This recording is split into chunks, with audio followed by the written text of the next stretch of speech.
प्रभु के संग विवाह हो तो कामदेव स्वयं पुत्र बन के आवे, उसकी भगवत सेवा में सहायता करने के लिए आवे, भगवत सेवा के अंदर सौकर्य करने के लिए आवे। ये बात यहाँ पे कही। और ये कथा तो प्रभु से हुई लगन की कथा है। और इसलिए तो अपने वहां मुष्टि मार्ग में ठाकुर जी के श्रृंगार जब करें तो मोम को क्या कहते हैं? मुष्टि मार्ग में लगाओ। क्या कहते हैं? मोम को कहते हैं लगाओ। अपने वहां हर एक शब्द भी बड़े पारिभाषिक और बड़े सांकेतिक हैं। यदि आप घर में ठाकुर जी के श्रृंगार कर रहे हो, श्रृंगार टिक नहीं रहे, बार बार बड़े हो जा रहे हैं, तो कोई कहेगा जरा लगाओ अधिक लो, लगाओ कम लग रहा है। और अपन क्या करते हैं? लगाओ अधिक ले लेते हैं। पर ठाकुर जी को ये लगाओ कम नहीं पड़ रहा, ठाकुर जी को ये लगाओ कम पड़ रहा है। इसलिए श्रृंगार बड़े हो जा रहे हैं। ठाकुर जी कह रहे हैं तू यहाँ मेरे सामने बैठा तो है, पर तेरा मन आज भी लौकिक का स्मरण कर रहा है, तेरा मन आज भी लौकिक कार्यों में प्रवृत्त है। इसलिए मेरे पास होने पर भी, मेरे सामने होने पर भी जो तेरी लगनी मेरे में लगनी चाहिए वो अभी तक लगी नहीं है। ये बात यहाँ पे कही। और देखो प्रद्युम्न जी काम स्वरूप से प्रगटे हैं, पर काम दो प्रकार के बताए गए हैं और भागवत में दोनों प्रकार के कामों की चर्चा है। जैसे ही काम शब्द का उपयोग हो तो अपन सोच लेते हैं काम यानी विषय वासना, पर काम यानी सिर्फ विषय वासना नहीं। वात्स्यायन मुनि कहते हैं हमारे मन के अंदर जो भी विचार जागे, जैसे भी विचार जागे, उन विचारों का समावेश भी इस काम पुरुषार्थ के अंदर होता है। और मन में जागी हुई ये इच्छाएं दो प्रकार की होती हैं, एक तो ठाकुर जी के परख और एक ठाकुर जी से विरोधी। मन के अंदर इच्छाएं जागती रहती है, पर मन में जागी हुई इच्छाएं दो प्रकार की होती हैं, एक तो ठाकुर जी के अनुकूल और दूसरी प्रभु से विमुख। तो भागवत के अंदर दोनों प्रकार के काम की चर्चा है। प्रभु के सन्मुख काम, प्रभु के अनुकूल काम यानी प्रद्युम्न जी, और धर्म से विरुद्ध काम यानी है शंबरासुर। कौन है? अब देखो जब भगवान द्वारिकाधीश के वहां प्रद्युम्न जी का प्रागट्य हुआ और जैसे ही पता चला कि प्रद्युम्न जी प्रगटे हैं प्रभु के वहां, और धर्म से विरुद्ध काम जो है वो धर्म से विरुद्ध काम यानी शंबरासुर विचलित हो गया। सोचने लगा कि मैं ऐसा क्या करूं कि धर्म सम्मत काम यानी कि प्रद्युम्न जी जीवित न रहे, क्योंकि एक धर्म सम्मत कामना जो मन में जग गई ना, तो धर्म विरोधी कामनाएं कभी रह ही नहीं सकती। एक बार मन में अच्छे विचार, प्रभु परक विचार आने शुरू हो गए तो फिर नेगेटिव विचार या दुर्विचार मन में रह ही नहीं सकते। मैंने सुना था एक मुसाफिर कहीं जा रहा था, उसने क्या देखा कि सामने एक तंदुरुस्त रुष्ट-पुष्ट बहुत झाड़ा व्यक्ति लेटा हुआ है, उसके ऊपर एक दुबला पतली व्यक्ति सवार हो गया है, और सवार हुआ व्यक्ति उस मोटे इंसान को जोर जोर से मार रहा है, और मोटा इंसान नीचे दबा हुआ है। वो दुबला पतला इंसान पर सवार हो गया है, जोर जोर से मारता भी जावे और रोता भी जावे। मुसाफिर को आश्चर्य हुआ, ये व्यक्ति जो दुबला पतला स्वयं उसके ऊपर सवार हो गया है, स्वयं इसको मार रहा है। अब रोना तो उसको चाहिए जो मार खा रहा है, लेकिन वो नहीं रो रहा, ये मारने वाला क्यों रो रहा है? उस पर आश्चर्य हुआ। उसने जाके उस दुबले पतले इंसान को कहा, अरे भैया तू स्वयं इस मोटे इंसान के ऊपर सवार हो गया है, जोर जोर से हाथों से प्रहार करके इसको मार रहा है, और रोना तो इसको चाहिए, तू क्यों रो रहा है? तो उस पतले इंसान ने कहा, क्या बताऊं, मैं इसके ऊपर सवार तो हो गया हूं, इसको मार तो रहा हूं, और रो इसलिए रहा हूं कि मुझे इसी बात की चिंता खा जा रही है कि अभी तो इसके ऊपर बैठा हूं, अभी तो इसको मार रहा हूं, लेकिन जिस दिन ये उठेगा मेरा क्या होगा? उसी प्रकार ये लौकिक चिंताएं भी अपने भगवत भाव को दबा के बैठी हैं।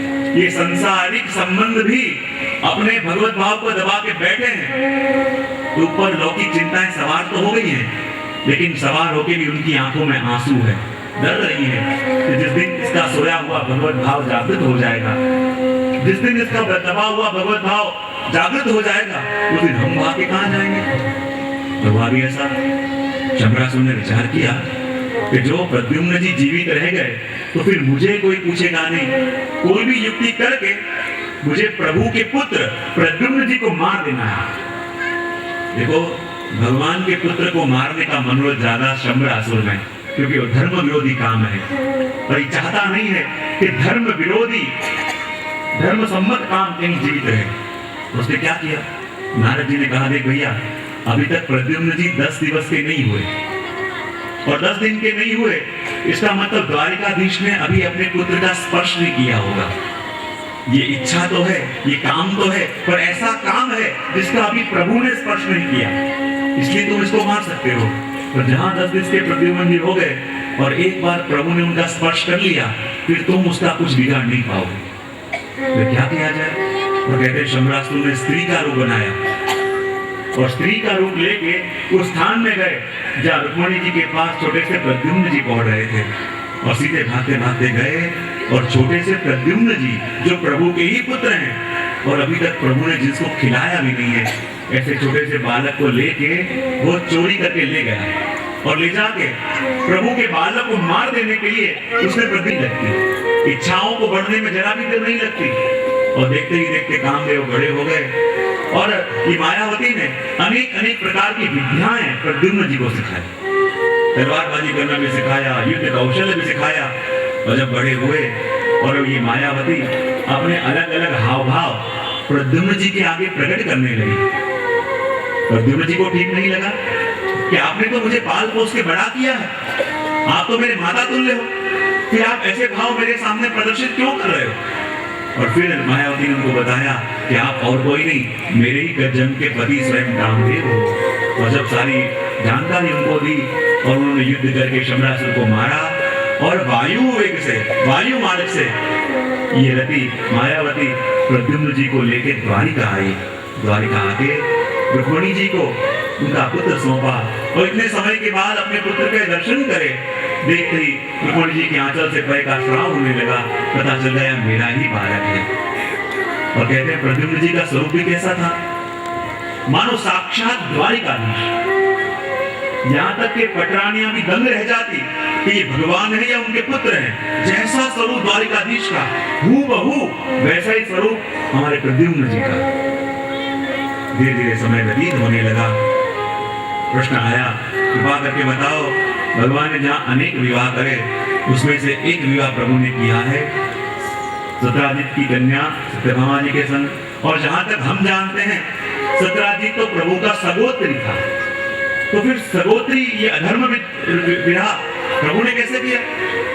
तो उसका उत्तर देते हुए यहाँ वर्णन कर रहे हैं, सत्राजितस्वतनया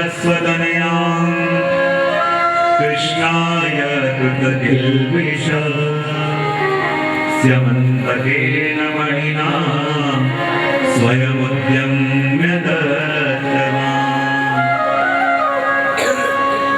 प्रश्न पूछा गया कि सत्राजित तो प्रभु का सगोत्री है, तो फिर प्रभु ने सगोत्री विवाह क्यों किया?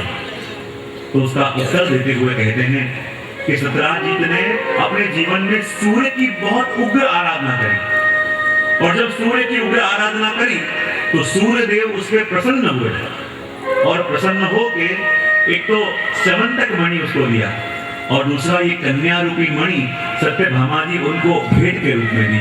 यानी ये कन्या स्वयं सत्राजित की नहीं थी, पर सूर्य के द्वारा मिली हुई थी, यानी सगोत्री नहीं थी।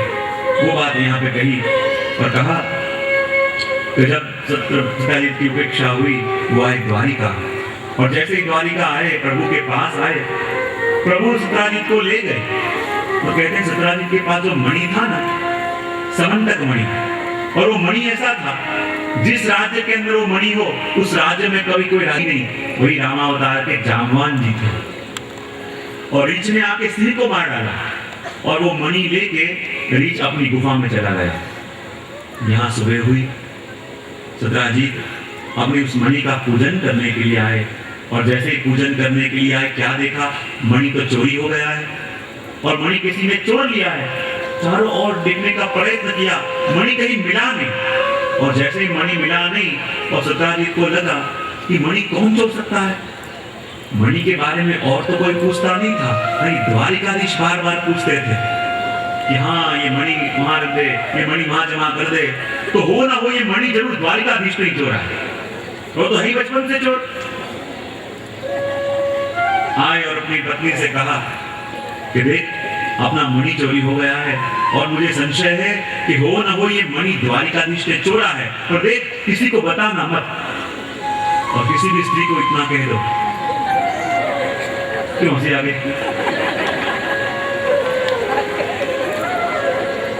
उसने कहा दे कि मणि द्वारिकाधीश ने चोरा है, तो देख किसी को बताना मत। उसने कहा मैं को बताती होंगी, और जैसे ही गया वो गई अपनी सहेली के वहां जाके कहा देख ये हमारा मणि चोरी हो गया है और हमको संशय है कि हो ना हो ये मणि द्वारिकाधीश ने चोरी किया है, लेकिन देख किसी को बताना मत। तो ठीक है मैं क्या बताऊंगी। जैसे ही गई वो गई अपनी सहेली के वहां, उसको जाके बताया कि देख ये मणि चोरी हो गया है और हो ना हो ये मणि द्वारिकाधीश ने चोरी किया है, तो किसी को बताना मत।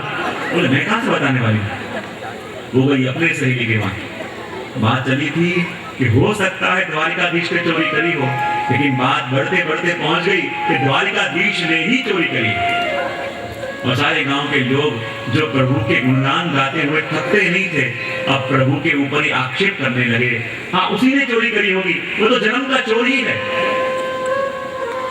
और ऐसी आख्यायिका है, वो दिन था भादरवा सुद चौथ, जिसको बोलते हैं गणेश चतुर्थी। और तब से ये एक आख्यायिका प्रचलित हो गई कि उस दिन के चंद्रमा का दर्शन करो तो कोई ना कोई गलत लांछन लगे। तो क्यों? जब पार्वती जी ने उस अद्भुत बालक का सर्जन किया, पहरा भरने के लिए खड़ा किया, शिव जी आए उनको रोकना चाहा, गला काट दिया। पार्वती जी रोने लगे इसको जीवित करो। मुंह कहां से लेके आए? ढूंढे ढूंढे गए तो गज का मुख मिला, और जहां गज का मुख लाके ऊपर लगाया तो इस अद्भुत बालक की स्तुतियां सभी देवताओं ने करी। लेकिन ऐसा बालक देख के चंद्रमा को हंसी आ गई, उसने मजाक उड़ाया कि देखो कैसा बालक है, कैसा शरीर है। और जहां चंद्रमा ने मजाक करी, गणेश जी ने श्राप दिया कि तू मेरी मजाक उड़ा रहा है, जा तो बिल्कुल काला पड़ जाएगा। और देखते ही देखते चंद्रमा बिल्कुल काला पड़ने लगा। लेकिन जब प्रायश्चित किया, क्षमा मांगी, तो गणेश जी ने किया कि तू पूर्ववत हो जाएगा, लेकिन आज के दिन जो तेरा दर्शन करेगा ना, उसके ऊपर कोई ना कोई गलत लांछन लगेगा। और जब जीवन के अंदर कोई भी गलत लांछन अपने ऊपर लगे तो इस समंतक मणि के आख्यान का पाठ जरूर करना चाहिए। तो इस आख्यान के द्वारा उस गलत आक्षेप की भी निवृत्ति हो जाती है। और यहाँ गांव के अंदर जहाँ लोग पहले द्वारिकाधीश के गुणगान गाते हुए थकते नहीं थे, अब वही द्वारिकाधीश की निंदा करने लगे। देखो द्वारिकाधीश तो है ही बचपन के चोर, घर घर जाके माखन छोड़ते, गोपियों के वस्त्र चोरते, और अब इन्होंने जरूर समंतक मणि की चोरी करी होगी। और जहाँ यही लोग द्वारिकाधीश के ऊपर आक्षेप करने लगे, भगवान ने कहा देखो यही है दुनिया। ये दुनिया जब प्रशंसा करे तो ज्यादा राजी होने जैसा नहीं है, क्योंकि आज जो ये लोग आके प्रशंसा कर रहे हैं चेहरे पे, कल यही लोग निंदा भी करेंगे। दुनिया का भरोसा नहीं होता। तो प्रभु कहते हैं इस दुनिया ने मुझे नहीं छोड़ा तो आपको क्या छोड़ेंगे। इस दुनिया ने प्रभु को भी नहीं छोड़ा। जो दुनिया भगवान राम को, कृष्ण को नहीं छोड़ती हो तो हमें और आपको क्या छोड़ेंगे। इसका स्वभाव ही है। लाख अच्छा करोगे तो दिखेगा नहीं, और जहां एक बुराई दिखी, एक गलती दिखी, नहीं सारी व्यवस्था बहुत सुंदर करी है, सारी तैयारियां बहुत सुंदर करी हैं, पर ये पर कहीं से भी लाके हम जोड़ी देते हैं। नहीं ये तो सब बहुत सुंदर अच्छा था, ये तो सब बहुत अच्छा था, पर ये पर कहीं से भी आ जाता है, क्योंकि अपना स्वभाव है। लाख अच्छाइयों के अंदर भी कोई ना कोई एक बुराई ढूंढ लेगा, क्योंकि जो अपने अंदर होगा वही तो अपन बाहर ढूंढेंगे। अंदर अच्छाइयां होंगी तो बाहर से भी अच्छाई ढूंढ ही लोगे, लेकिन अंदर ही गड़बड़ होगी तो बाहर से वही दिखने वाला है। बहुत बड़े वक्ता हो गए, जब वो प्रवचन करते ना तो अपने पीछे एक बहुत बड़ा सफेद पर्दा लगाते और उसके ऊपर एक काला टीका करते, फिर सबसे पूछते बताओ मेरे पीछे क्या है। सब लोग कहते काला टीका है। तब वो हंसते और कहते इतना बड़ा सफेद पर्दा किसी को नहीं दिखा, छोटा सा काला टीका दिख गया। तो ये अपना स्वभाव है, जो अपने अंदर होगा वही हम बाहर भी ढूंढ लेंगे। और इसलिए भगवान ने कहा इस जगत के लोग जब आपकी प्रशंसा करें तो ज्यादा राजी मत होना, क्योंकि प्रशंसा यदि मीठी लगी तो निंदा बहुत कड़वी लगेगी, और यदि प्रशंसा को ही स्पर्श ने न दिया तो निंदा भी आपका कुछ बिगाड़ नहीं पाएगी। और भगवान ने कहा जहाँ सारे लोग प्रभु के ऊपर आक्षेप लगाने लगे, जगह जगह निंदा होने लगी, मुझे दादी बता रहे हैं ऋषिवल्लभा विठ्ठल गिरधारी